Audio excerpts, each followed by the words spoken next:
আল্লাহ নবী সাল্লাল্লাহু আলাইহি সাল্লাম বলেন, কোন বান্দা যখন গুনাহ ছেড়ে দিয়ে তওবা করে আল্লাহর দিকে ফিরে আসে, আল্লাহর কসম নবী বলেন আল্লাহ তাআলা সবচেয়ে বেশি খুশি হন।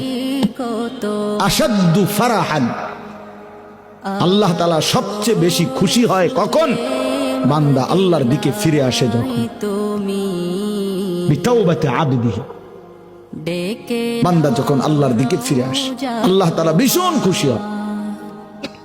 গুনার নাফরমানের জিন্দেগি ছেড়ে দিয়ে আল্লাহর দিকে যখন ফিরে আসে, আল্লাহ তাআলা তখন 7 আসমান সাজিয়ে দেয়। ফেরেশতাদেরকে বলে, আসমান সাজিয়ে দাও, জান্নাত সাজিয়ে দাও।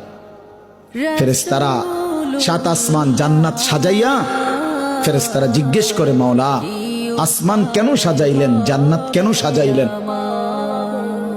তো আল্লাহ তাআলা বলে, আসলাহাল আবদু মাওলাহু, শোনো, আজ এক গোলাম যে তার মনিবকে ছেড়ে চলে গেছিল অনেক দিন, আজ